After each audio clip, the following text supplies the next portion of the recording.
Good evening, everybody, and welcome to Paranormal Question Day Monday edition. We'll be right back right after a short intro.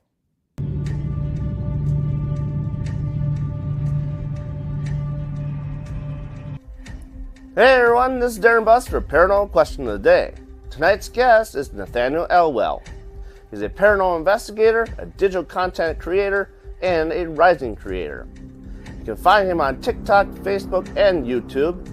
So we'll learn more about Nathaniel and his paranormal adventures, all that and more. Get some soda, get some popcorn. It's going to be a lot of fun. See you next. And we are back. So, welcome everybody to Monday's edition. And from here on out, like you've seen it before, we're only going to be on Mondays. Just because I think it's a lot easier than doing it on Fridays when everybody's out and about and investigating. And who wants to watch this on a Friday night, right? So, here we are on Mondays. Taryn is here with us. I know. Nice to have you back. I know. I missed you. So we got Did you do the Scott comments? Bowser. Yep, if you want to do that, that'd be great. Okay. Scotty Bowser's in the chat here. And so tonight's guest, we have Mr. Nathaniel Elwell. How you doing, sir? Bad. How are you guys? I'm a Doing- fan. I'm a huge fan. I'm glad. I'm actually really happy to be here. Monday's not normally my typical day for doing a podcast because I got to get up at 5 a.m. But you know what? It's going to be well worth it. Yeah. Absolutely. Really? I'm getting over COVID, so the third time. Jeez. Well, third time in since it started. So Yeah. Earlier, I've had it 3 times myself, and the first 2 times weren't that bad, but that last time I didn't get out of bed for almost a week. Hey, Joe, how you doing? Yeah. So right now, my son's got it, and my wife is probably going to get it in a couple days, and my daughter, I think, had it before all of us when she came home from college. So, Oh yeah, But- flu. oh yeah, Yeah. I've been lucky this time. I haven't. Knock on wood. Let me knock on wood. Oh shit. Well, I have like an armor here, but it's got antiques in it, like medical antiques and like her old Playboys. yeah, my old play. They are in there. They are my vintage Playboys. I collect vintage Playboys, so See, I love Everyone- them. Thing. That's how. So I do, honestly. Like, I don't know if this is the show for this, Darren, but like right here is Latoya Jackson. oh wow, there we go. But Hey, I got parental advisory up there, so look away, people, if you can't handle it. I feel like I was like 17. I had that issue. Probably not this guy. And 17, what are you doing with those at 17? like they go like mine are all like they're The not. things you find just peruse. Hold on. Yeah, just like I found my dad's Vanna White one. I didn't even know she was in one. Yeah, she was 1984. 1969. Yeah, it's an older one. That's Yeah. old. I have old I have ones that go back to 1953. Wow. That's crazy. Yeah, That's I love funny. it. You know, it's crazy because my Hey, favorite Rich. part, of Melanie. sorry, we're like totally digressing. But my favorite part of them is on the cover of all the Playboys, there's a hidden bunny. And I love to find the hidden bunny on the pictures. And then of course the articles are good. That's what they always say, the articles are good. Yeah, I have one. It's funny because No, I don't have it. oh no, I- everybody is me if I have Marilyn Monroe's and I do not. That's the one that I do not have. Probably one of the most ones. Yeah, it's one of the most sought after ones, to be honest with you. Yeah. But I have one, and this isn't anything political. I'm just saying. I have one with Trump on it. Trump on the cover, like back in the day. I don't know if I'd ever want to read that issue. Nope. It's already been erased from my head. Yeah, like. But I just think it's funny, like you know what I mean? The what? I got a garbage can here. But now I think it's funny. I'm going to go to sleep dreaming about that now. Thanks. Well, it's him and some chick, but but it's funny because he was the president. Like it was our only president that's ever been on the cover of Playboy. So,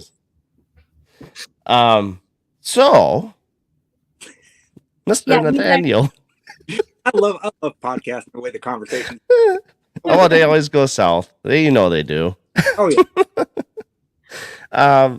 So with you being in TikTok, I mean, you're in a lot of TikToks, YouTube. I mean, do the ghost hunting debunking stuff, which is really cool to watch all that stuff too.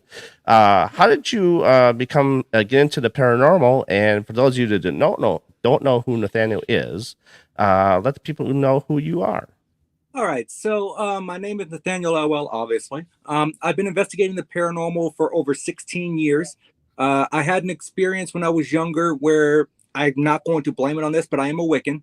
And I did make a voodoo doll with not so good intentions. And I think it backfired. They call that the rule of return.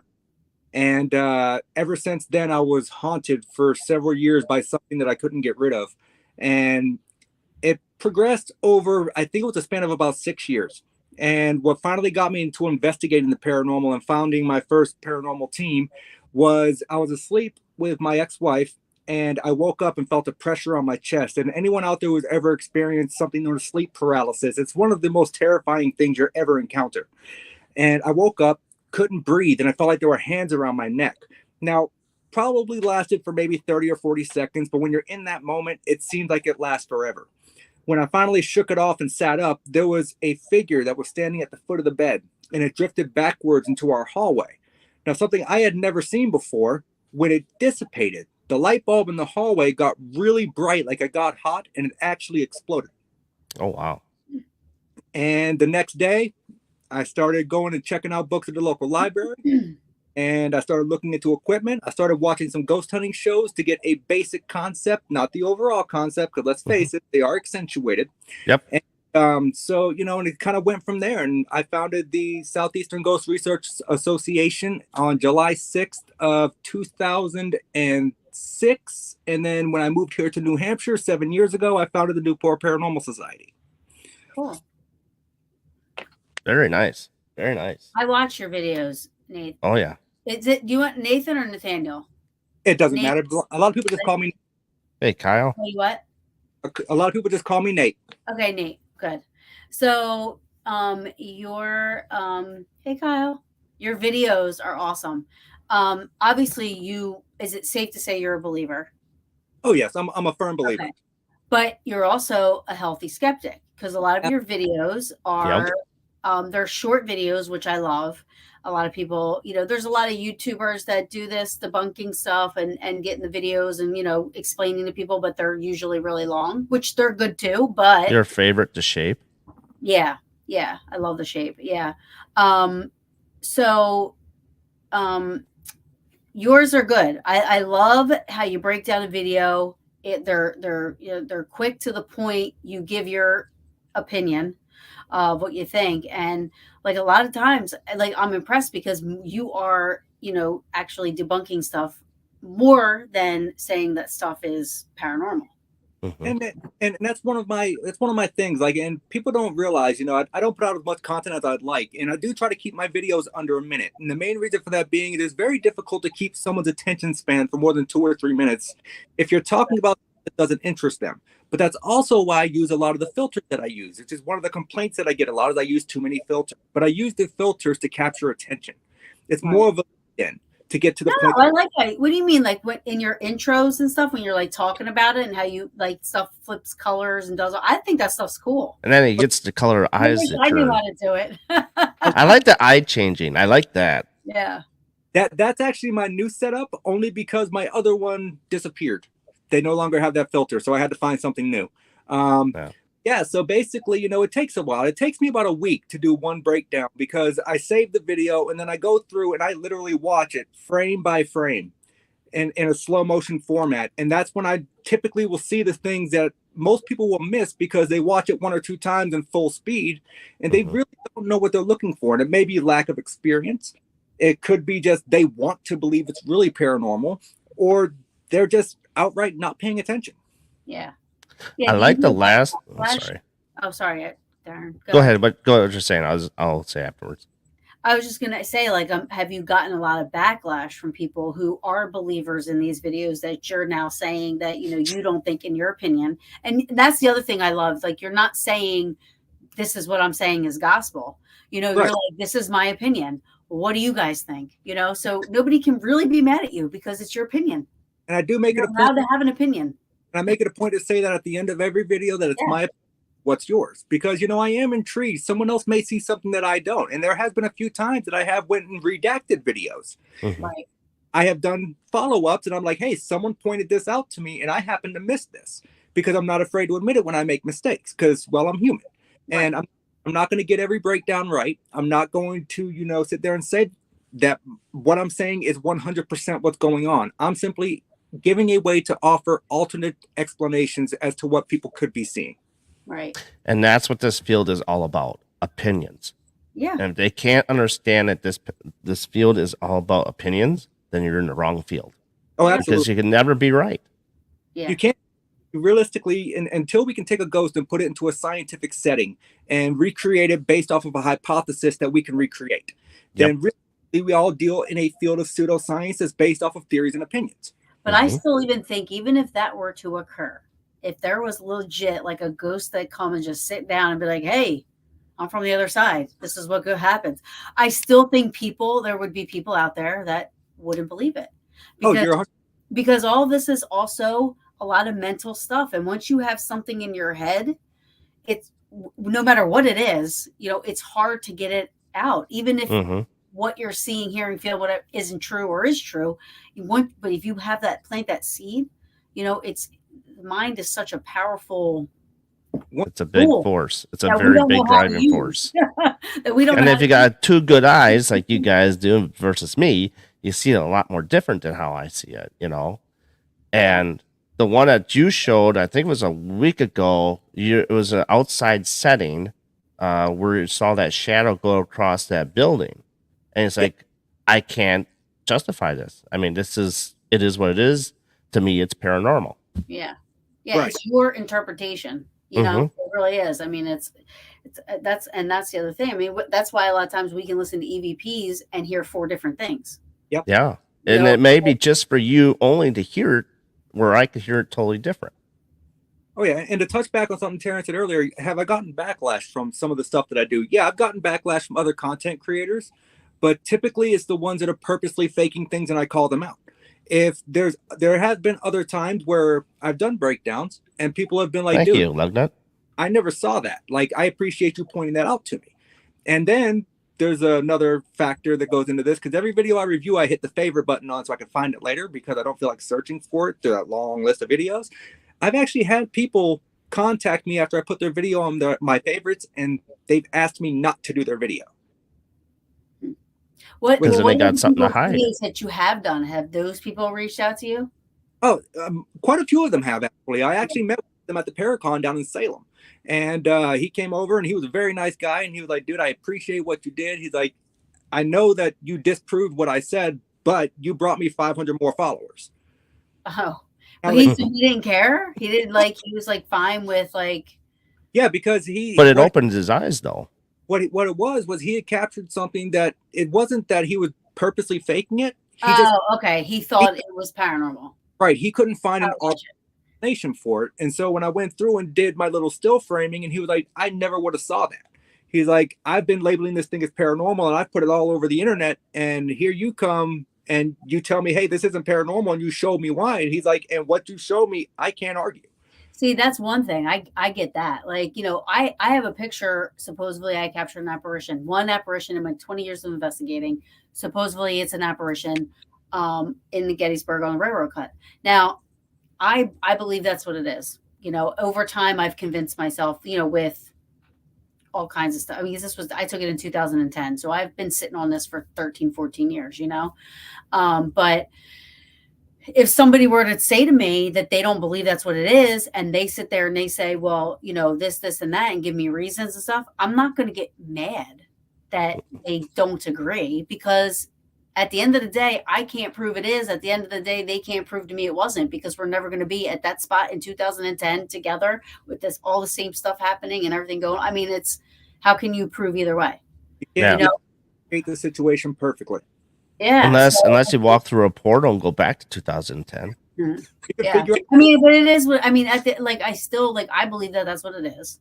Yeah. So somebody but I'm also not putting it out there telling people to critique it either. I would open that up. I don't care, but that I don't throw it around. You know what I mean? So if somebody's asking for that, they should expect that they're might get, not a favorable answer. And go ahead, Darren. Well, I was going to say, it's like, I'm not afraid to put anything on YouTube or on Facebook, because I want that attention for people to say, okay, this is what I think. This is what I think this is. Well, see, when you're not faking stuff, you don't. I mean, it's like, I'll tell them flat out, you want the video? I'll give you a video and you can determine it yourself. Yeah. Full cut, uncut, however you want to do it. Like what Nathan is bringing up, and that's what I want people to understand the difference is. Like, it's one thing for people to purposely be faking stuff, and then you debunk them. That's what debunking is, right? Yeah. Disproving is another thing. You're disproving something that somebody is, and this is why, because they're not faking it. They're thinking that's what it is. And they're saying, I believe that's what it is. But if you say, no, well, if you guys take into this account, you guys take into that and show this, it's a balloon, it's this. And people should be like, oh, okay. Like, that to me is disproving. Debunking would be calling out frauds. If you're not faking anything, then you shouldn't be worried about putting your stuff out there, Darren. Like you're saying, exactly. You want it out there. And that's why when people ask me not to do their stuff after I put it on the favorites, I'm like, all right, that's suspicious. You got something that you don't want me to see. Right. Or anybody else, you know what I mean? Because they know that you can find out that they're faking shit, and they're going to get called out for it, Oh, yeah. I'm surprised the Travel Channel hasn't blocked me yet. Just wait after this show. All the time. And I'm shocked they haven't blocked me yet, because I tag them in every single one of them. I'm just going to keep doing it till they give me a job. But, the thing is like, and the people forget that we are the ones there. So they're not there to see what we are seeing. So that allows them to have that opinion, Right. I love opinions, because that's where these conversations could come into play. And that's what drives the podcast, because then we can answer those questions. Yeah. That's very true. Yeah. And, I just had something in my head, but my ADHD made me forget it. Damn it. What the fuck was I going to say? So while she's thinking of what's in her head.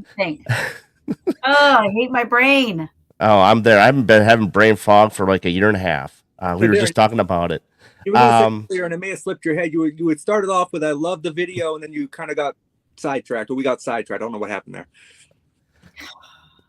But so let's break it into the gear side of things. What is it that you always bring on an investigation? Do you bring it constantly all the time, or do you dictate, okay, I'm at this location, so I'll bring this, and this only?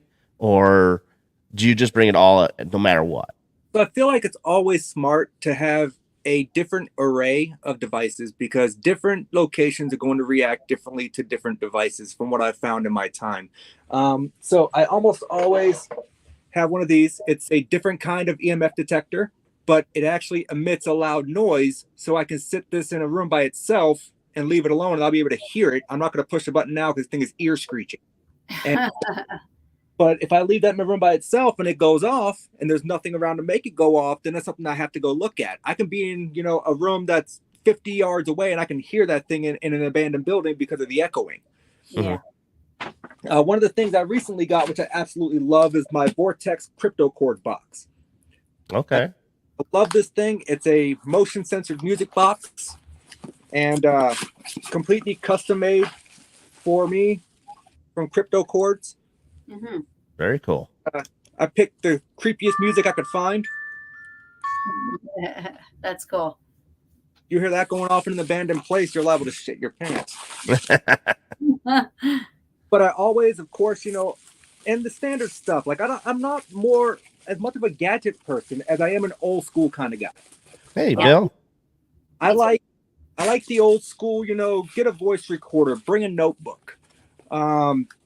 The basics. You really, to capture good stuff, you don't need all this expensive equipment that we're not even sure works in the way that we think that it does. Yeah. So I stick to the basics. Voice recorder, 35 millimeter camera, digital camera. Those are something that I always have at the ready. Yeah, me too. I have like 12 recorders. EVPs are my favorite. So that's and I do a lot of residential stuff. Like that's why, you don't see me at bigger locations. Like right. say, I do a lot of residential stuff because I don't do this for money. I don't even make money on my TikToks or anything. I do those for fun. I make zero. Yeah, so I mean, I do it for fun, but I'm kind of different in the way I do things. Like I'll go to a property and I'll actually sketch out the location. And when I'm doing this, I'll map out power lines. I'll map out anything that can make the EMF detectors go off, fluctuations. I'll mark any kind of hazards. I have 3 people on my team that are first aid and CPR certified, just in case, because you never know what's going to happen to one of these places. Very true. Yeah. Very true. I'm certified in first aid and CPR. Yeah, that's good. That's really good. I mean, I remember when I was a part of a group, we had to do that. We had to write down like if we had any allergies to anything, which it's a smart idea, if you have a group like that. I mean, I'm an independent investigator, so I investigate with my friends wherever they're, you know what I mean? She goes with the flow. My team is typically family run. Like I have my brother, my mother, my father. My father was a firm skeptic until he had an experience with me that he couldn't explain at the old Coffee County Jail in Elba, Alabama. That was I'll get to that story later because that one's, I think you'll like to hear that one. But so it's a family run team. So for the most part, we'll invite a few friends in, but I have waivers and stuff for them to sign, letting them know that if you're hurt, I'm not liable. The location's not liable. Like I make sure that everyone's ass is covered, if that makes sense. Mm-hmm. Yeah. No, that's good. You have to be. You never know. Paranormal Peaches, correct? Yeah. That's right. That's the one. She investigates a lot with Paranormal Peaches. And then who else do you investigate? Like if I was to be in a group, that's like really my group. But we're just like best friends. We're all best friends. You know what I mean? Yeah. We just do it together. We love it. I mean, as long as you're having fun and just enjoy the time and the location, and if you get the spirits, hey, that's great. I love residentials. And I found myself not doing them as much, you know what I mean? And that I miss for sure. They can be tricky. Mine was one and done. Yeah, they're tricky. It's not like you're going to a bigger location that's well known. You're actually dealing with families that really realistically need the help. And you need to be able to be sure to have the skill set to help them. And Absolutely. A lot of that they'll go in, and I've encountered so many times where family will contact me and, we've had this team come in. They said, yes, there's a ghost here, and they didn't do anything to help us. Like, what do we do? And that, and in all honesty, can make the situation worse for the next team going in that actually can assist with this situation. Yeah. I mean, up here on my shelf, I have sage, I have water, I have holy water. I have everything that I need to do a blessing if need to. And, my daughter asked me once, she was like, why do you have holy water, Florida water, all that stuff if you're Wiccan? I said, because not everyone abides by my faith. If I'm going into a location, I am going to bless a house for someone, I need to be able to follow their religious aspect, because it would be disrespectful of me to say, well, I don't think that's going to work, so let me use mine. I want to be able to confidently tell them, yes, I can help you with this, and here's how. Yeah. Yeah, for me, like my last 5 private cases that came my way, to me, what a successful private case is not even doing an investigation. Like you get to help the family without having to do the investigation. You just help them through talking on the phone, going over there, like during the day, and just kind of meeting with the family, walking around and giving them boundary, setting boundaries, helping them set boundaries and educating them, so they're not afraid. Now they have tools that they can work with at home, And one of my favorite private cases that we didn't do on was there was 3 little girls involved. They were like 7, 5, and I think 11, and having 3 young kids like that, being afraid, but then being able to help them and knowing that now they're sleeping in their bedrooms and this and that, I still talk to the family every once in a while just to make sure they're okay and everybody's good. Yeah. Sometimes you don't even have to, like you said, you don't even have investigation. Sometimes just talking to them over the phone, letting them know that there is someone there if they need it. Sometimes they just need that own empowerment on their own. You can tell them, hey, I can do this for you, but here are some steps that you can do to kind of alleviate the situation. And a lot of times that will do it. Yeah. Yeah, absolutely. I mean, that's the one I had was, I had to go in, do a walkthrough, but what happened was is that other teammates of mine that I used to have on my team, uh, they wanted to go in before me. I'm like, well, why don't we go in as a team? And the one is like, oh, I can't wait, gotta have him. I said, okay, fine, you two go, I'll go next week. We'll go as a team next week. So what ended up happening is we walked through, did the house, did all that stuff, walked around the yard and all that. And basically, what it came down to is it was like more of a show for them because the last team that was there didn't have video cameras. I had video cameras. Last team that was there didn't have all the equipment. So she wanted to see all my equipment. She wanted to see all my cameras. And really, I felt like I was a joke. But in the same sense, I have to treat it professionally. Right. That okay, I do not have the people that needs to be here. And the one that I had a second meeting to come had a life-changing altercation which couldn't come. So I was like, hey, I have to send you off to another team because I cannot provide the rest of the service for you. So you always have to have a backup to give to somebody else in case if you can't finish it. Yeah. So, and that's what I ended up doing. Like, that's one of the things. Like I'll give a family a questionnaire. It's got 52 questions on it. And yeah, and one of them is your interest in the occult, whether it be whatever it is, and if they say nothing, well, then you go to their house and you're walking through doing a prelim, which is what is also I recommend, and go over the questionnaire again, even before you get to an investigation. You got to take note of what books are on the table. Are they paranormal books? Do they have the ghost show DVDs? Are they, are there signs that they really are into it? You know what I mean? Because I've had people go, oh, can my friends come? We want to get some beers and I'm like, this isn't. Yeah. What do you mean? No. Yeah, they were into Bigfoot. They were all into the shows and stuff, and she had some of her equipment already. So it's like she was basically eyeballing what she was eyeballing what I had. So then the following week, after I ended up kicking the two off that I had, she formed another team with a former member of mine. So I'm like, okay, enough of this. So that's where I said one and done. Yeah, it's like that just killed it for me. That's a horrible outcome to that situation. It's absolutely, that would have been detrimental to anybody. Yeah. Right. Hey, Jenny. Yeah. So I don't know, how do we get on private case? Well, we were just talking. He was talking about private cases and stuff. Yeah. And we were talking about gear. Yeah, so. I mean, it is.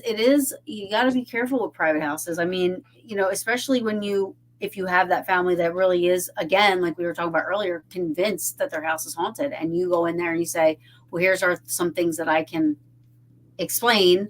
You know what I mean? And if they want it to be haunted, yeah, I mean, it could be bad, But well, if you think about it hard enough, it can be. You can make something haunted. Yeah. Honestly.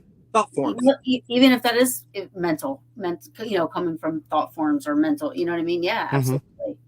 Yeah, they're energy out, and it's very possible that it could manifest over time if they believe it's strong enough. Exactly. Yeah, it's crazy. Do you think that people, like, if you're outside of the situation, do you think when you walk into that situation, you immediately pick up on that as a spirit? I wouldn't think you would, and that's because it's not really a spirit if you think about it. It's more energy they're imprinting into the environment. So like when you come in contact with a spirit, you get the goosebumps, you get the static charge, the hair stands up. And when you go into a location, absolutely, Michael, imprinting this, I guess, a thought form, I guess you could call it. And realistically, is that going to put off the same effects that we would feel physically? It's really difficult to judge that. It is hard because, for me, what doesn't make sense to me there is that the idea, at least in my knowledge, the idea of a poltergeist is thought forms from, it's a thought forms from an adolescent going through puberty, doing all that, but they don't even know they're doing it. Right. So where's the thought forms coming from? And that was one of the firm beliefs of Dr. Hans Hauser. Was that poltergeist activity came from adolescent teenagers going through puberty, and they were imprinting these emotions that they couldn't control subconsciously through the form of telekinesis. Right. And and Hans Halser was one of the foremost when it doing poltergeist activity. So I feel like he has a theory that absolutely has merit. Yeah. Yeah. And I've always believed that. So then when people are like, well, you can create these thought forms, like you have to really, really, and to create thought forms in the sense that we believe that maybe they possibly could be created. Okay. We always talk about how you've got to be constantly like drilling it, constantly thinking about it, living it, sleeping it, eating it, just feeding on. And if it takes that much to put out a thought form, then how is the poltergeist stuff happening with a 13-year-old who has no clue what's going on? They're just going, you know what I mean? Like how does the subconscious create such a strong thought form to be able to create that, I think some kids are just chosen to really start being like that. Just the mental state. I think they're just chosen. I believe or disbelieve any of it. It's just that I like to think of things at all angles of all possibilities. I go down a rabbit hole in my brain. I mean, if you look at children in general, they say by the time you're born till the age of 12, you're able to see spirits all the time, and then beyond that, the curtain avails itself, and then they're no longer able to see. But then if they keep that trait, they are able to see further on down the road. Yeah. Now, and then that's just kind of how it goes and how they have their issues. Who was it?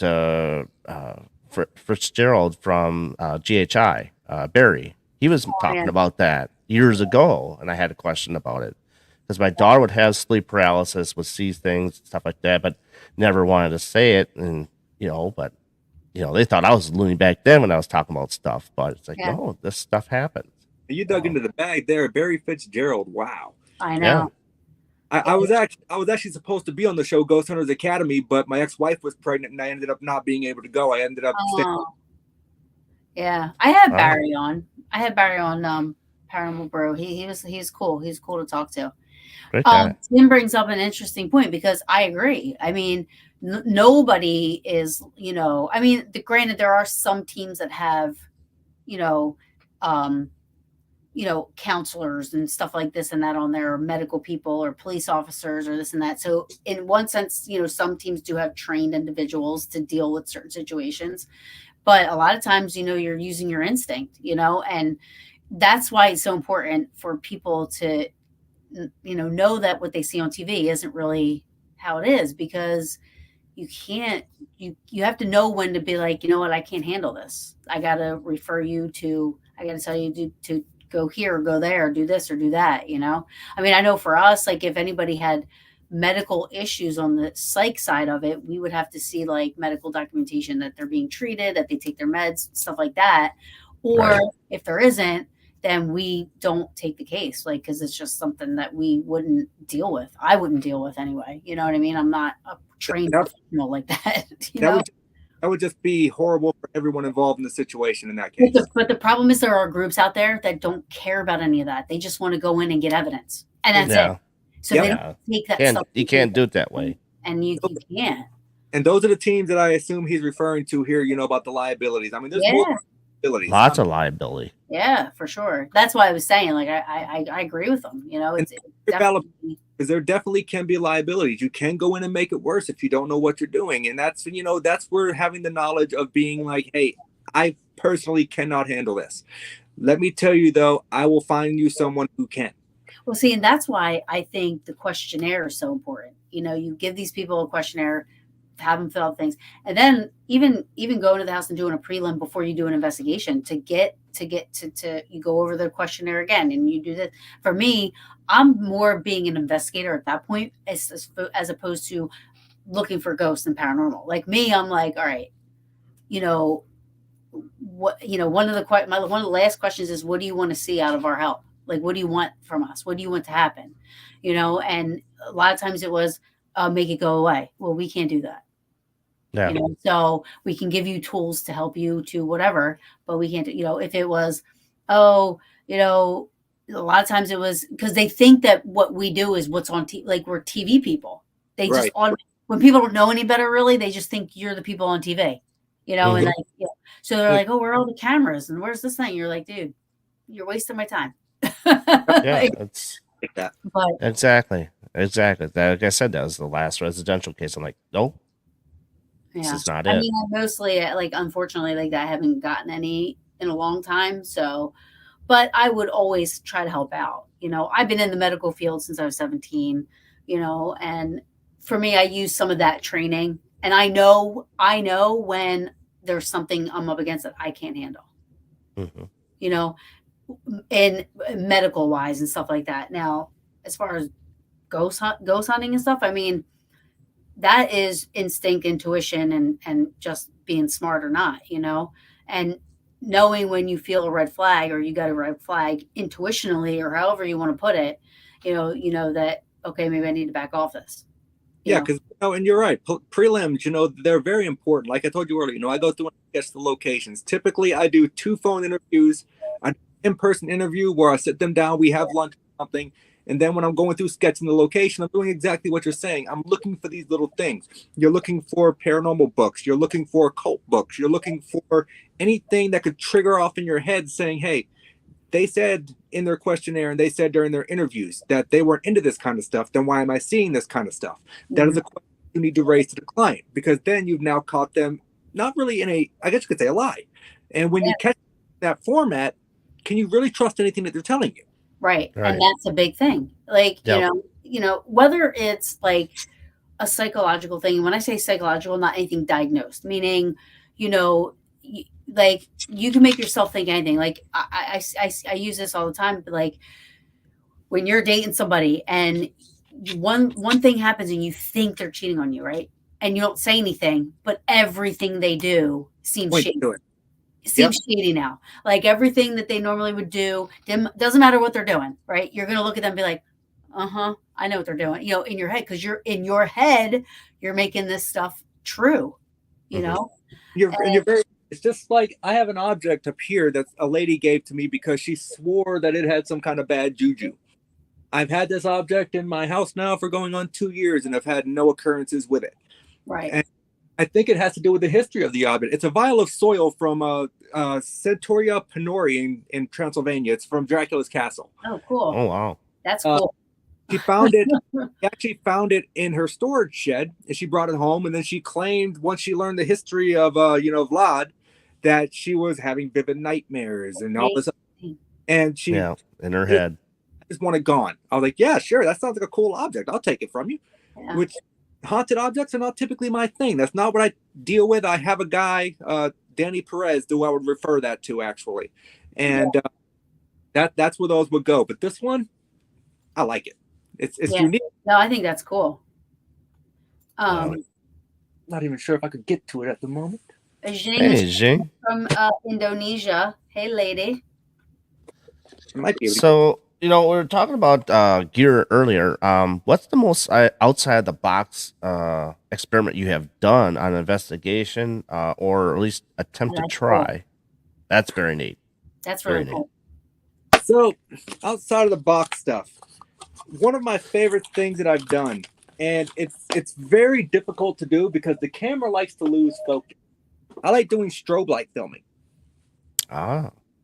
Because in theory, as a human moves through a strobe light, they slow down. You can see their figures a lot better. If there is an ethereal being that has mass to it, then why in theory would it not as well slow down when going through a strobe?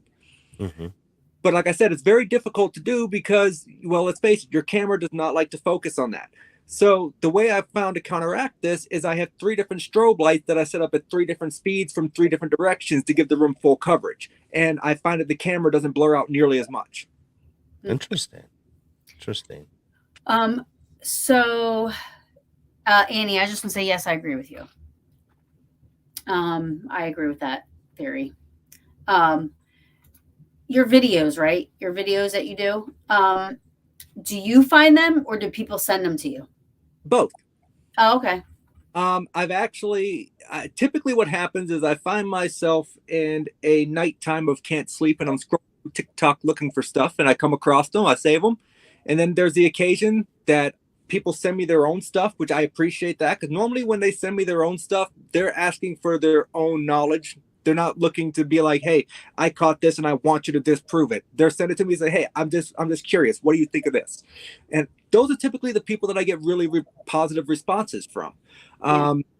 As far I have, as I have a video out there that I have been wanting people to watch. It's long because it was a live investigation. So it's like 3 hours long. It is. But there was some stuff happening.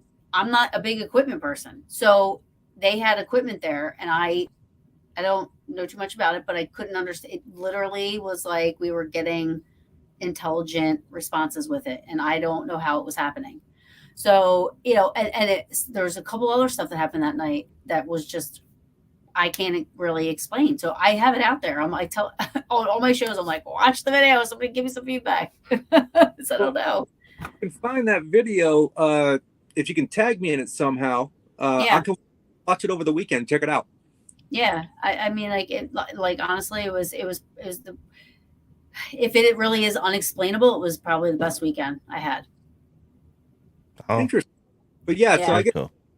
I stumble across stuff. People send stuff to me. I get tagged in stuff. And I actually did 2 videos a few weeks back that I couldn't explain, which is not typical, the norm for what I do. Oh, I think I saw one. Was it the one with the shadow? And yeah. You were like, yeah, I saw that one. And, and I talked personally to the guy who filmed it at the Paracon, and he told me there was no external lighting behind him. And even if there was external lighting behind him, you would see his whole shadow cast on the wall, not a ball. Yeah. And if it was a filter, it would have followed the same travel path identically. But if you actually take that video, if I have the save function on, so if you save that video, Taryn, and watch it, you see that the first ball actually comes in where the door handle is at and then curves. And the second one actually comes across the room and then conforms to the wall and doesn't go through it like the initial one did. That tells me it's not a filter. Right. So it was definitely something that I was like, yeah, you've got me on this one, dude. I've got nothing. Yeah. Yeah. And that's the other thing. You didn't say it's a ghost. You just say, I can't explain this one. Yeah. I'm not calling it a ghost, and neither did he. He said he told me straight out, I'm not saying it's a ghost. I'm saying that it's something that is weird. Yeah. Yeah. Yeah. Yeah. I got an off the wall one before I was even ghost hunting, before I was even into ghosts. I was like afraid of the shit still. But I watched the shows and everything. So I was intrigued, but I didn't want to have any experiences or see anything. You know what I mean? I was afraid of it. But I was in Gettysburg in a hotel, and it was just me and my mom. And I had a poncho hanging up on the shower curtain. And all of a sudden, it started moving in a weird way. So I grabbed my phone and just started recording because I thought it was weird. And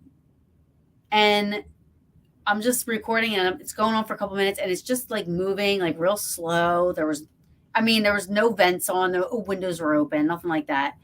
And then all of a sudden it just literally turns and goes in the opposite directions and turns all the way as if it just, and it stops like it's facing me. And it just stops that way for like a couple seconds. And then it just starts to go back, and then it eventually stops. But I recorded the whole thing. But it was just weird the way it was moving, and gave me the heebie-jeebies. It really did. But I have that up too but it was so long ago. It was probably like 2008 or something like that. Oh. So what's been your most favorite location you have investigated, documentation wise? So I've been to some pretty awesome places, some more known, some not less, not as known. Sloss Furnaces in Birmingham, Alabama was absolutely amazing. I don't believe they actually allow investigations anymore. They were amazing. I investigated the Fountain of Youth Park in Ponce de Leon for Native American spirits. That was pretty awesome. I did a book report on that dude. That guy is interesting. Oh my God, that is so cool. And I did an investigation at the Castillo de San Marcos in St. Augustine, Florida. That place was massive, and that place was amazing. But out of all these places, a little lesser known place you probably never heard of it other than what I mentioned earlier was this place in Elba, Alabama. This town is so small that if you blinked, you missed it. And it's Amro here. Oh yeah, I see you up there, buddy. And so the basics of it is they have a county jail, and it was the first county jail in that particular area. When they shut down the jail in 1992 after a great flood that happened, now mind you, they say Great Flood. I'm sorry, I lived there for 22 years. That town flooded every other year. Like you can't even get flood insurance in that town now. But last time the town flooded majorly, was shortly before the new jail was finished. Well, they moved all the inmates over to the new jail before it was ever finished because 8 people died in the jail. They drowned and couldn't get upstairs. Ugh. So we were at this place. Terrible. There's a solitary cell. It took 6 people to open this cell because the hinges were rusted shut. 2 cans of WD-40, and my father is not a small guy. His arms are about as big around as my head, and I got a big head. And it took him and 5 other people to get this door open. I'm in there doing audio work. I'm in there for probably 10 minutes, and the cell door that just took 6 of us to open slammed shut. Ooh. I was stuck there for an hour and a half because they couldn't. Shit my pants. I would have been shit my pants. I'm kind of curious now. When you went to that jail, and I know this will sound like a weird trigger object, but did you take like a bottle of water and dump it on the floor, see what happens? I did not. Why would you do that? That was a great idea. Because of the flooding. To see what. Oh, I see what you're saying. No, that's smart. That's pretty smart. But come to think of it, I'm pretty sure my ex-wife actually spilled her coffee on the floor. I mean, that would be similar, I guess, because there is no such thing as clear water in Alabama. It's all muddy. So, but that was pretty interesting. I still to this day have not been able to explain how it took 6 people to open that. It slammed shut on its own volition. Both the cameras I had pointing at the cell died at the same time, which had happened directly before the cell door shut. So unfortunately, I didn't catch it on camera. I really wish I would have. And then once again, I was there for an hour because we couldn't get the damn door back open. Wow. Annie, really quick, it used to be called the James Geddes Hotel, but it got bought. It's next to the Gettysburger. I don't think this would be the one that you're investigating. I don't think they do investigating there. They should, but they don't. But that was the hotel. Okay. But yeah, some of the other places that I've been to in this area, I went up and investigated America's Stonehenge in Salem, New Hampshire. I love that place. I've been to the Lizzie Borden house. I go to Medfield State Hospital in Medfield, Massachusetts, probably twice to 3 times every 6 months because the roommate's mother happens to live 5-minute drive from it. So anytime I go down there, I go and explore that place because I love it. It's amazing. The caretaker, he's very nice. He's awesome. He's let me go into the chapel before. And a cool thing about that place is that's where the movie Shutter Island was filmed, as well as X-Men the New Movie. So, it's got a lot of history, and the deaths that occurred there are absolutely horrendous. There was a guy that boiled to death in hydrotherapy. And unfortunately, I can't get access to any of the other buildings, not because the caretaker won't let me in, but the state will not allow it due to the asbestos. Yeah, that makes sense. Joan's got a question here. She was wondering if you ever investigate anything in Wilmington, North Carolina. North Carolina, sorry. I have not investigated anything in North Carolina. They probably have some good stuff. Farnsworth. Yeah, I've investigated Farnsworth. Farnsworth is awesome. You're going to have fun. Never been out there yet. I'm actually not sure if that question was directed towards me or you, Taryn, there. That I think you. Okay, yeah. No, Alabama, Florida, and New Hampshire. I'm going to Wilson Castle next year. Very nice. I'm supposed to be going to the Whitney Murdoch Mansion in Massachusetts later next month, if all goes right. So that's the 2 of the events that I got invited to after doing the Paracon down in Salem in November. Well, hang on, it's still November, isn't it? Yeah. I lost it. It's December 1st on Friday, so. Close enough. And while I'm over at the Wilson Castle, I'm going to try and make a side trip out there to see Lake Champlain because I haven't been there yet. Wow, very cool. I'm a cryptid person too, so I know all about the legend of Champlain. Oh, really? I know my radio network that I work for, Paranormal Buzz Radio, they do stuff at Wilson Castle a lot. So nice. So you'll like to get to see Shay Carroll. Shay, that's her name. I met Shay over at the Newport Opera House when I investigated with Adam Barry. Oh yeah, she's a cool lady. Oh yeah, she's awesome, very nice. Oh yeah, I got to get out that side. So many places to go to out that way. Oh, I have to get you to get to Wisconsin, Nathaniel. Yeah, not Taryn. Taryn, you're coming, aren't I gotta you? get you out to Wisconsin, Nathaniel. Let me just be clear who we're talking to. No. I'm taking a break when I'm talking. I can't talk with my nose. I can't spit out the words. I'm kidding. I mean, But no, Taryn, aren't you coming to Broadhead? Aren't you? Yes, he invited me. Oh yeah, Yeah. that's right. He invited me. Yeah. So when you go to Broadhead, you come to whip up to the jail. Yeah. So Yeah. Yeah, do it for a price of one. that's a place There's that's definitely also on my bucket list since you told me about it. the Broadhead Manor. That Yeah. one and the jail he's talking about. Yeah, the Westchester County Historical Museum. Yeah. Yeah, that's a great place. A lot of great stuff. I think you both will enjoy it, and you'll both enjoy Broadhead. If Bill's still out there, hey Bill, you know me. I'll plug your place all the time. So, Yeah, I'm gonna get out there. Question. Annie's asking Nate. I'm gonna say Nate. What was your experience like at the Borden House? I've been there multiple times and it's become my favorite. So my experience there, due to the contrary belief of it being so active, my experience there was actually quite quiet the night I was there. What about Lizzie Borden? Yeah. I hear that from everybody. My experience was quite quiet there. I even slept in the spot that they found Miss Borden hacked to death.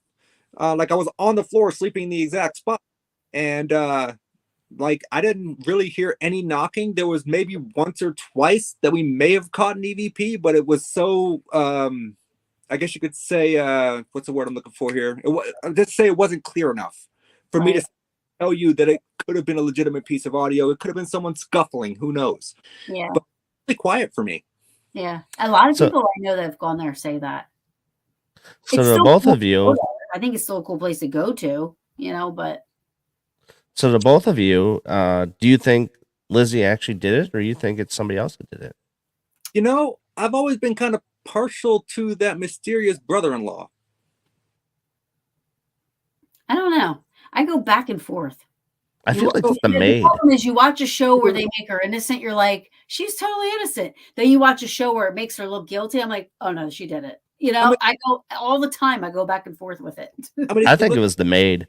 If you look at it, there was a lot of circumstantial stuff. Yeah, she had red staining on her dress. She says she was painting the walls or whatever. It is a lot of circumstantial stuff, but back then, let's face it, at that point in time in America, you could do a lot of different things to females as far as, putting them in institutions for literally no reason other than they yelled at you.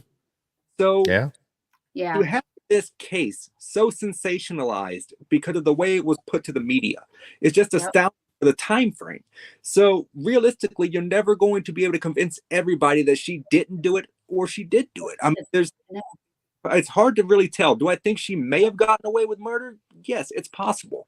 But do I think it's possible that she didn't do it as well and just kind of was a fall guy? Yeah, I think that's possible as well. I mean, it honestly does lean more towards she did it, but then they do show some things you're like, maybe not. But the thing is, what gets me is she stayed there. She could have left, but she stayed there because she wanted to show them that she was innocent, but she never got to do that because she ended up dying. So that's kind of where I'm on. Like, it's got to be something else. But I got a picture of me recreating the Mr. Borden murder, so I love that. Yeah, I mean, I would like to go just to go to see the house, and I don't know why, because I'm not really. It's not really one of those stories that capture me. Like I'd rather go to like where JFK was shot. You know what I mean? Because I've always loved that whole thing. I mean, if we're talking about conspiracies, you know what I mean? Like, I would love to go to. That's a tough one. Daly Plaza and see that and see the grassy knoll and the school book depository and stuff like that. So was there 3 shooters or 4? Oh, I think there was a lot more than that. Yeah. Go back and watch the original video. You actually see his body turn one way from what looks like a shot, and then his head goes the other direction. So there was definitely at least 2. Goes forward. Like, it was just crazy. I think 2. Yeah, that whole thing is crazy. Speaking of controversy, Amityville Horror. What do you think? So I have no choice but to take Ed and Lorraine Warren at their word as to what it was. But do I think that it was nearly as bad as what everyone thinks it is? No. And that's it's sensationalism. It's the way that Hollywood has portrayed it. And it's ingrained in us now that this house was so evil. Is it weird that Ronald DeFeo Jr. killed his family and no one heard a single shot from that rifle? Yeah, musket, wasn't it? That is really weird. Either that or that house was extremely soundproof. So I do agree that is weird. But even with the house being soundproof, how did it not wake any of the other family members? Do you think that there's a point in time when paranormal where it completely shuts off the sound from the outside world? I think it's plausible. Because that's what I think. I They don't didn't, they didn't have any substances in their bodies to where they couldn't. Oh, Ron definitely did, but I think that the sister was in on it too. I think that's possible. You know, and it's from my recollection, I'd have to look it up again, but I do believe the toxicology reports in the family, besides the father, I think the father had consumed some alcohol. Yeah, but they had a fight that same night. Yes, and I believe that every other family member, though, their toxicologies for the time frame of that toxicology report all came back negative. Mm-hmm.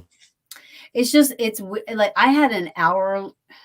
Well, that's the DeFeos. I don't know. I talked to Christopher Lutz. Well, quarantine. Great person. Yeah, I talked to him for like an hour and a half, and you know, of course, he was after that. But the DeFeos, I don't know. I honestly think that it was almost like he already had mental stuff going on, and I think it was mental mixed with drugs and just. Oh yeah, he did play with a lot of drugs and stuff like that. Here's the thing that what gets me is that everybody talks about the DeFeos, okay? What they don't talk about is the times where the house wasn't even there. There's actually a house there before that house. They actually picked up and moved it 2 blocks away. They talk about the Indians, the fight, John Ketchum being part of it, supposedly being buried on the land itself. And not only that, the owner of the very first owner of the house, the Mulhanahans, he's the first one to die in the house in 1961. Interesting. Yeah, see, that's the first I've heard that. Yeah. Nobody ever talked about that stuff. It goes right to the DeFeos, to the Lutzes, and that's it. And there's also been 13 different families that have lived in that house since then. So what you're saying is I definitely need to do some more digging. And it's funny because you look at it when they were first put up for sale, I think it was like, and they gutted the whole inside has been gutted. They put it up for $6 million. What did it sell for? $900,000. Again, put it up for $3 million. What did it sell for? $600,000. So you can't tell me those people that say that there's nothing going on in there. I think there is. They just keep their mouth shut about it. Yeah, I can see that happening because it does. It has the perfect little soiree. Am I saying that right? Soiree. And who's to say that the Indians that when they were buried face down, that they didn't even fall into the river over time? Right. So basically, from what I gather from what you just said, you think there's stuff that's still going on. It's just the families aren't speaking about it, maybe because they don't want the media attention. Correct. I could see that. Because with 13 different families being in that one house, that's a lot. Yeah, it is, especially when that's a forever home. That's a house you buy to live in. That's not a house you buy moving out of. For 5,700 square feet right there on the lake. Yeah, that's not a house you buy just saying, hey, I want to move out in 2 months. And then to put it up for sale for so much, but then settle for so little. Mm-hmm. Well, I kind of feel like settling for so little, that's part of the stigma of the property too, though. Yeah. Not everyone wants to buy a house that, a family was murdered in. I mean, which is why it would prompt people to insist that it's not haunted. Right. Yeah. But you also can get, I think, fines for taking pictures across the street with it. Yeah. Yes. But then what is the law in that state? Because I know it's different laws, but do you have to divulge that information? Like in Jersey, they only have to do it if it's asked. Yeah, it's like that's by state. Yeah, I think. Don't ask, don't tell law or something, or yeah. But what does the Amityville where they're at? What's their law? Like, You know, so my point is, if people are saying it's not haunted, and then you buy it and it winds up being haunted, you know what I mean? Like, Buyer's remorse. you could that person be liable? You know what I mean? So why would they lie? you know, and They that's could be held accountable for that. You I'm know? curious now because I know that's how it is there here in New Hampshire. They don't have to disclose anything unless you ask. So when me and the roommate were looking at houses, I made sure to ask every single one of them. I was like, hey, you know, this is a selling point for me, so just be honest. And we went to one house that we were looking at. The craziest thing I've ever seen. It had a really nice spiral staircase, but the walls upstairs were all shag carpet. I Really? this ugly Maybe powder smoking a little blue doobie a little bit. and the basement was one of the creepiest basements I've ever been in, which says a lot for me because I love basements. Like if I go on an investigation, it's the first damn place I go was the basement. And this basement was creepy, and it had a hot like a sauna built into it, which I thought was kind of unique, but that did not equal out to the shag carpet that was on the wall upstairs. Weird. I looked at it. The plus side was if the child misbehaved, would it be wrong if I wrapped him up in Velcro and stuck him to the wall? Yes. Okay. That's probably not a good thing about that house. I didn't buy that house, so that's not. When I was looking for houses, I was trying to. We were seeing so many. Oh, the Victorian. So I started videotaping, walking through the houses, and I have it up on my TikTok. But I was like walking through one of the houses. It was an old house. I needed in just to see it. I mean, it was beautiful. And I was walking. I went through a door to go up steps. And as I'm like halfway up, I didn't hear it. Normally I am clairaudient, but I didn't hear it. But on my recorder, it's like, close the door. Like it was telling me to close the door behind me. And I was like, when I heard that, I was like, holy shit. I was like, yo, I called my realtor. I was like, yo, see if they'll let me investigate that for like $200. I won't even say a word. I want to go back in. I was like, I got an EVP. Yeah. I mean, that's the thing. Do you ever go like to the both of you again for this question? Do you ever just drive by houses and look at them as like every day that you go past and yep, I think that's haunted. Yep, I think that's haunted. Yeah. I've got actually within actually two that are in walking distance of my house. One of them I actually wanted to buy because it was in foreclosure, but then the guy ended up paying the bill on it and he ended up keeping it, which is really sad because it's a really nice Victorian style, similar to what you would picture the Munsters house looking like. Right. And it's just completely in shambles because he uses it for storage. Oh. Like the hoarder. So he takes everything that he can't fit in his house, he puts it into that house, and it caught fire a few years ago. And but right up the road, it's the old Newport Moose Lodge that's actually for sale now for $700-something thousand. It's got 12 rooms, a full ballroom upstairs. It's got a bar. It's nice, but it does need some work. I mean, but $600K, $700K for that's just not in my wheelhouse. Yeah. Well, man. get some pro wrestling up there in that ballroom, and you could get some going on. Midget. Who doesn't want to watch that, right?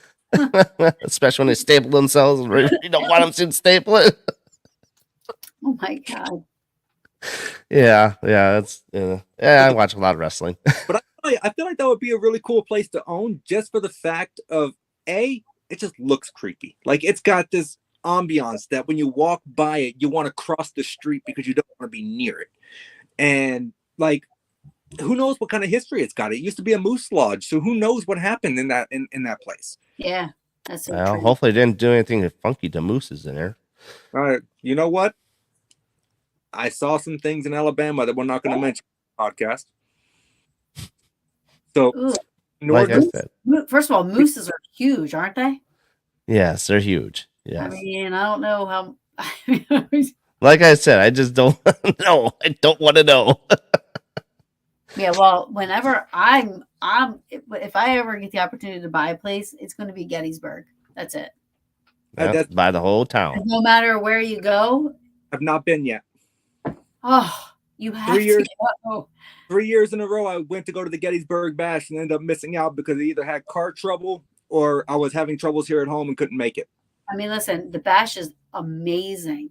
It's one of my favorite events of the year. But I mean, you can go to Gettysburg at any time and have a great time. Yeah. I don't have a car right now. I mean, I could walk there, but it's probably going to take several weeks. Yes, it will. Not saying If I that win the lottery, I'll get out there. If I win the lottery, I'm buying a house out there, and then No, Right as soon as I get a car, that's one of my first places because I want to stop by Centralia, Pennsylvania while I'm on the way. And then on the way back, I'll make a side trip and check out Eastern State. Yeah, Eastern State's cool. They don't let you investigate. They don't do paranormal stuff there anymore either. Yeah, That's what I heard. No one believed me. No, they do this, and that's it. Yeah, they do the haunted attraction every year, which is good. But Is it just falling apart that they just don't want to do it, or is it just it's because not of too falling much apart. issues? No, it's not falling apart. Too many issues, huh? I don't know. I don't know. I know they used to offer 4-hour investigations from like 9 to 1 and this and that, but for some reason they stopped it. I don't know why. Yeah, they're done at Juliet Prison too. They don't do that there either. No, it sucks. More and more places, even the Stanley Hotel. Oh yeah, because there was a fight there. That's what happened with that one. There's like 2 groups there, and they fought against each other, and that's what put that kibosh on that one. Oh, that's what I heard. Yeah, I didn't hear why, but I just heard they stopped the paranormal stuff, which sucks. Paradrama, what's that? We ain't gonna get into paradrama. Long. But yeah, I mean that sucks because that's 2 places that were on my bucket list. And you know what? At least I can go. You can still go and investigate in your room. Yeah, I mean you could do a self-guided tour. Is what you could do at Joliet for $20. You can do a self-guided tour, but that's it. Yeah. Same with Eastern State. You could go to Eastern State during the day, you know what I mean? But there's going to be other people walking around, other people doing private tours and stuff like that. So you got to take all that into account. Yeah. So Eastern State for me wouldn't be me wanting to go there to investigate. That's just a place that I've always wanted to see. Oh, the everything else is amazing. I mean, My daughter, history, all of it. My oldest daughter is actually going to Alcatraz this summer. Oh, cool. Ooh. They're going over to California. They already bought tickets to go and see Alcatraz. And, you know, I love my daughter to death, but I kind of want to go down there and steal her ticket. Yeah, right. But they don't allow paranormal stuff up there. No. She's just going for the tour. She's only 17 anyways. They used to, from my old friend Roland Gerodius, bless his heart, passed on. He has, him and his wife have been out there, and they said that at the time, they would have a hat, and you put your names in a hat, and they would draw your names, and then if you draw your name, you could spend the night. But I also heard that they had a ton of different restrictions as far as where you could film, where you couldn't film, certain places you can't take pictures. So yeah. I heard that kind of ruins it right there. Yeah. Penhurst is amazing. Oh, I want to go there too. Penhurst is even the haunted attraction was like by far like the best. Like it was just amazing. They do such a good job. But the paranormal stuff there, that places.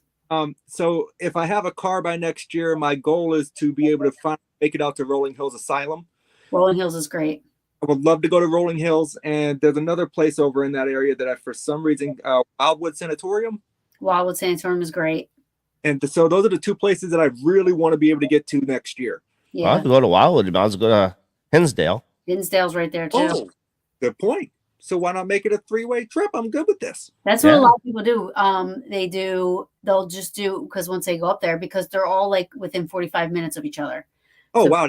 We're that close. Yeah. So, you go to Hinsdale, then you go to Hinsdale is, let me think. Hinsdale, Wildwood Sanitarium. I mean, when we stayed at Wildwood, we drove to Hinsdale. Does Dan Class own both of them or just Hinsdale? He owns Hinsdale. He helps out with Wildwood. Okay, that's it. He just helps out with like bookings and stuff, like to help him. I wasn't sure because I knew he always has hands in the I know he used to. Wildwood. So yeah, I think he's just helping them like with renovations and helping them like with run that side of it. Oh, Daniel Class. Yeah. He's a nice guy. Yeah. I got to get him back on. But yeah, Hinsdale's right there. Wildwood Sanitarium's right there. Yep. And then you got it in Rolling Hills. And Rolling Hills is I've been there once, but it left a mark. And that's what I've heard from everybody that I personally know that's been there, was that once you go there, you're not going to leave the same. No, yeah, it was awesome. Like I heard little kids singing "London Bridge is Falling Down," like, and there was no kids there. I mean, this was like young little kids, and I got it on my recorder. Like it was fantastic. to say the least. I love stuff like that. It takes a lot to freak me out. Like I actually have a rug from a funeral home in my foyer downstairs, and the roommate's father used to be a medical examiner. So I mean, I've gotten to tour a lot of different funeral homes and morgues and stuff. So I mean, anytime I get a chance to go into a body cooler, I'm down. Come sleep at Gaines jail. Hey, I will. I did for 4 hours. Is the cell that he was accessible, because I will sleep on his bed. Yep. See, that's where I slept. You've already got me hooked now. I've got to make a trip to Wisconsin. Yeah, and then I brought him, like I said before, I laid down the embalming table that's there. That 250 bodies have been on. See, that's awesome. Stuff like that, that's awesome for me. That's like stuff that other people would be like, why would you do that? And I'm like, well, why? Why wouldn't you? Tanner, wouldn't you do that? Do what? Lay on an embalming table? I don't know. No? I don't know. We'll get you to do it when you're there. 45 minutes. As long as I was on, it was 45 minutes. I've done it twice now. I might fall asleep. I'm old. Got to do it at least once to say you've done it. The second time around didn't feel the same. I have to say, it felt different. For me, it's not about like it being haunted or anything like that. Like I'm more superstitious when it comes to stuff like that. Like I'm gonna fuck around and I'm gonna get some bad juju come home with me or something. You know what I mean? Like, and then that'll be in my head. You know. So I get you. I'm the same way with cemeteries. Like I'm superstitious in cemeteries. I make it a point not to step on anyone's grave. I keep in between footstones. Yeah. And I always have this weird thing that, like, even if I accidentally step on someone's grave, I apologize instantly. Me too. Me too. One of the only superstitions I have. I do the same fucking thing. Oh, sorry, Darren. Hey, got a parental advisory. Advisory. I see it right there. But fuck flies. But yeah, I do the same thing. It's not getting boosted. But yeah, it's one of the only superstitions I have when it comes to the paranormal is if I'm at a cemetery, I always approach those places with great respect. Always. Yeah, for sure. Yeah, for sure. Yeah. So everybody asks the question, what's your top 5 bucket list, right? Everybody asks. I'm gonna be different. What's the most haunted location you want to go to that you have to spend a week to? If you can make it a week. Spend a week? I would have to say Myrtle's Plantation, Louisiana. You think you can last a week? I think I could.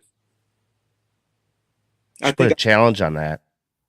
Because that would be something that I would absolutely love to do. It's been at a place that I have wanted to, like, actually it's number 1 on my bucket list because I was in the area for so long and never got to go see it. There's lots of history with that. Yeah, absolutely. Oh, there is so much about it. And Karen's been there, I think, haven't you? No. Oh, I thought you had. Mm-mm. I know about the spirit of Chloe, the slave, and I know all the history about that place. I think it's a fascinating place, and I absolutely think I could stay a week there. Yeah, well, let me know. I'll pay your night at the museum. I like it because I will so do it. Just let me clear it with work and make sure they can let me go for a week because God forbid I'm so valuable. Right. They complain when I take it off. What's the most haunted location? Or not haunted. What's the most haunted thing that you? I can't think of the damn question now. All right, Taryn, you go. Where am I going? What do you ask a question? You haven't asked a question in a while, so. Well, because I was listening to you guys talk. What about Bobby Mackey's? Oh, they're closing it up. I've not been to Bobby Mackey's, but I do know that at this current moment it is closed. Not just for investigations, the actual place is closed. If I'm not mistaken, they're tearing it down and rebuilding it. Yeah. I heard it's being demolished. Yeah, so that's going to really suck. I at least hope they preserve the portal to hell, quote unquote, that's in the basement. I really hope they preserve that. I can tell you one place I would avoid at all costs would be the Clown Motel. Clowns suck. Sorry, Bill. There's no way I would go there. It's a place I would definitely go, and I would drag my brother because he's afraid of clowns. Me too. I will go. And I actually took him to the circus once without telling him we were going to the circus. He was fucking heated. Like I can handle. I've been. I don't know. I'm up. Something like that. I wouldn't be able to do. I think I could do it. And I was really young at the point in time, but I actually lived in Las Vegas for 4 years when I was younger. And I don't quite remember it myself, but if I follow the lore that my father has said, I've actually seen the gates of Area 51. And because we actually camped out on Mead. Do what? That's cool. We actually camped on Lake Mead for 7 months. We thought that we were camping. Turns out we were homeless. I mean, I came from a very, very background. Yeah. And we were right there by it. So it wasn't shocking. We actually did make the side trip out there and show us. Wow, that's cool. But yeah. I wouldn't I can tell you where I wouldn't want to go either. Would be those woods, suicide woods or something in China or what? Oh yeah. Yeah. I would. I'm afraid of the woods anyway. That's a tough one because, like, I feel like I would have to do it to say I've done it, but I deal with depression from time to time, so I don't think it would be an environment that would be safe to in, if that makes sense. Yeah, I don't like woods, and like again, I'm superstitious, right? So first of all, I'm afraid of wrong turn people anywhere I go. And the Blair Witch. Yeah, because this shit's crazy. I'm sorry, but the wrong people. That flipped me inside out. If wrong turn people ever came up on me, I would just kill myself. That would be it. I would just kill myself. I'm like, nope. What about the hills have eyes? I would just push the roommate over and run. I can't. So woods freak me out to begin with. The only woods I can go in without issues is Gettysburg. But any other woods, nope. Yeah, I love woods. I love nature, and I like being like, I could be in a cabin in the woods and stuff like that. But like going. There's a movie on that too. There is. Well, you're not usually talking about cabin. Is it called Cabin in the Woods? Yes. It is. No. Well, Strangers freaked me out because that was funky. It was strange. It was interesting enough. I actually recently watched knock on the cabin or something, or knock at the cabin. That was weird. Then again, it's M. Night Shyamalan. What doesn't he do that's not kind of weird? In the Mouth of Madness screwed me up a little bit. I don't know what that is, and I don't want to know what it is. In the Mouth of Madness? Yeah. Oh, you got to watch it. No. It's what it is. It's good. I enjoy it. Yeah, no woods for me. I'm good. But to buy credit, I was drinking while I was watching it in the theater. It always makes a movie better, especially in the theater. Right. So what's one object in the whole world that you would never want to be haunted? That I would never want to be haunted? Oh, that's a good question. I don't think I have an answer for that one because I don't own too many things. I'm a very simple guy. You want to know what number one answer is? Yeah. Toilet. I could see that. I'm going with car. Car. I'm going with car. You know, if I guess if I had to choose something, and only because being a former volunteer firefighter, my oven, my stove. That's a good answer. Different. Never heard of that. Spontaneous. Answer. Yeah, you're right. Good. Right. I constantly leave things sitting on my stove. So if that thing decides to turn itself on, my house will burn down. I think I'm changing my answer. I agree. I have to go with this one. Good one. Good one. I have to keep that in mind. Haunted, you don't got to get in it. You can just get a new car. Right. If your fucking stove is haunted, you're screwed. Yeah, you are. You can't even sleep. Yeah, no. It actually brings up the thing in Annabelle when the popcorn went on fire. Oh, yeah. Yeah. What? See, I didn't see that. I'm not a Dow fan, so I didn't see Annabelle. So we're past 9 o'clock here, but what is your upcoming projects you got coming up? So coming up, I have season 2 of my paranormal app tests.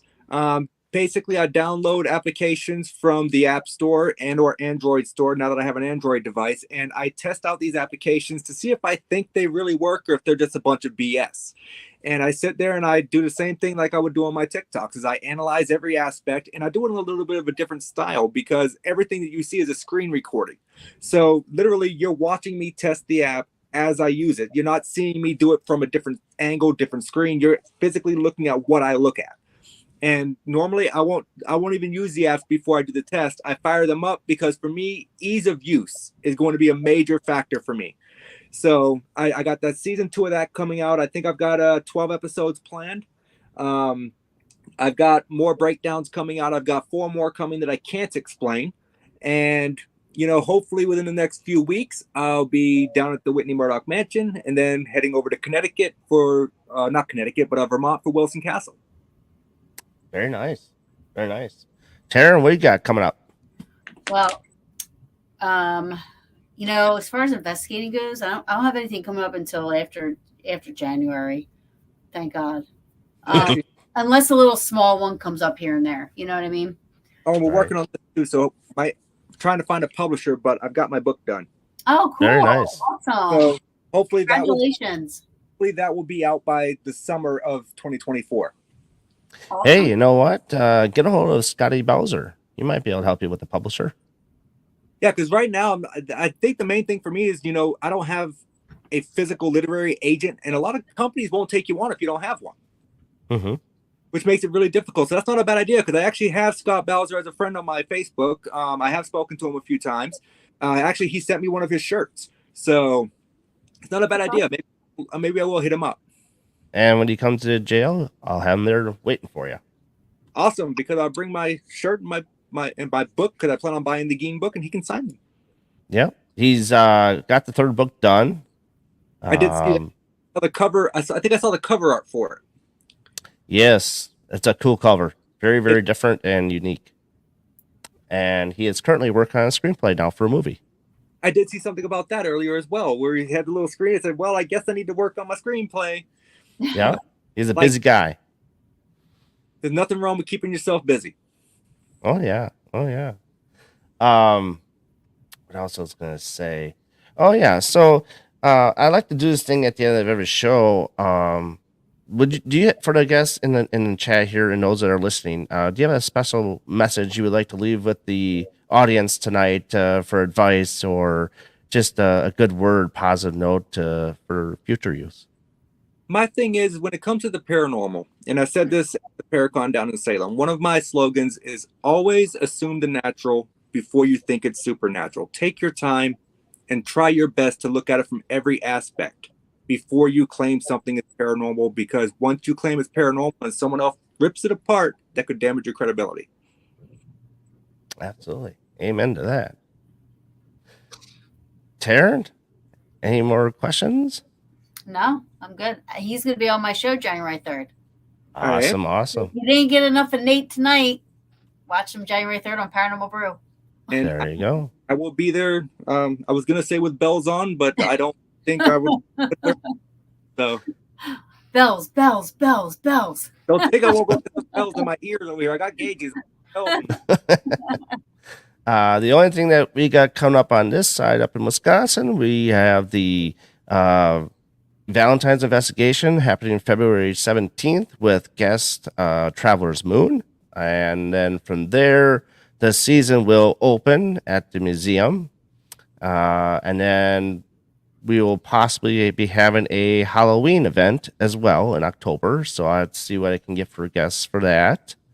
And, because, it's a long shot right now because we're in 23. But other than that, yeah, that's all we got going on the Wisconsin side.